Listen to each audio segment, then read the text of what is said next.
Olá pessoal, eu sou o Dr. Alessandro Dalrover, fisioterapeuta, e hoje eu vou falar um pouquinho sobre problemas da coluna cervical.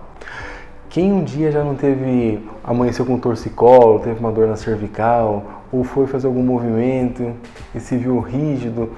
Então a coluna cervical, ela pode gerar vários sintomas. Ela pode gerar desde uma rigidez, uma dor, gerar formigamento nos braços, dormência, problemas que vão para a face, desde dor de cabeça. Uma causa muito importante de transtornos da cervical são as dores de cabeça, zumbidos no ouvido, problemas labirínticos, problemas de equilíbrio. A cervical, ela tem hoje várias causas que podem causar transtornos na cervical, desde o uso inadequado de um travesseiro. Isso inclui também um uso inadequado do tipo de colchão, porque cada pessoa tem uma anatomia, tem um formato próprio. Então a gente tem hoje nós temos tipos de travesseiro, tipos de colchões adequados para cada formato anatômico. Isso é possível a gente se adequar quanto a isso. Outro transtorno importante da coluna cervical que temos observado hoje são os transtornos posturais. Hoje é inevitável a gente falar sobre o uso do celular. No geral, a gente usa o celular olhando para baixo. Isso aumenta muito a pressão na cervical. A cervical ela tem uma posição anatômica. Quando ela gosta de olhar reto, um pouquinho para cima ela gosta muito. Mas quanto mais a gente olha para baixo com a coluna cervical, mais a gente aumenta a pressão nas estruturas da cervical.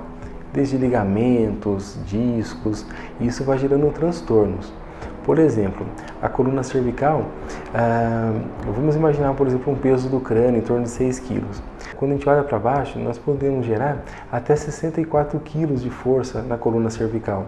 Isso vai gerando transtornos e é muito comum. Mais comum ainda é aquela posição olhando para baixo escorregado, que aí, além da coluna cervical, a gente aumenta a pressão também na coluna lombar e as duas trabalham em conjunto.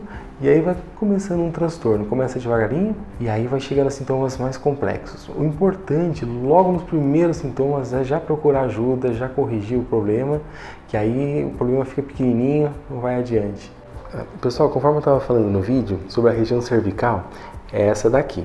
Ela começa na base do crânio, são 7 vértebras, ela termina aqui na 7ª vértebra. A região cervical ela tem uma lordose, é uma curva no sentido para frente. Então a cervical ela gosta dessa posição, a posição anatômica dela.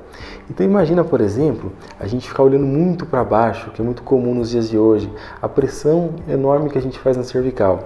A cervical ela gosta dessa posição ou até um pouquinho para trás. Quando a gente fala em alterações da cervical, a gente pensa em um número de informações aí. A cervical ela pode também dar diversos sintomas, alguns que a gente não imagina que é da cervical, por exemplo, como tontura, como desequilíbrio, como ruídos no ouvido, alterações de memória, de raciocínio. E a cervical, ela também pode desenvolver as alterações mecânicas que nós falamos há pouco no vídeo. Alterações nesse padrão. A articulação sai da sua posição anatômica, entra numa posição que não é a posição anatômica ideal dela, e aqui já começa a gerar os transtornos. Tensão em ligamentos, atrofia de tendões, compressão de inervação aqui nas raízes nervosas, isso gerando dor, podendo gerar também sintomas à distância, como formigamento, dormência nos braços, perda de força. Tem uma característica muito importante aqui na região cervical também, que é a artéria vertebral. São 2 artérias que correm uma de cada lado aqui na cervical, levam sangue para a base do cérebro. Compressões nessa artéria também vão dificultar a chegada do volume de sangue adequado no cérebro.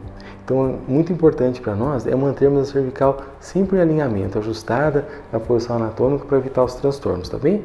Espero ter contribuído para vocês nesse vídeo.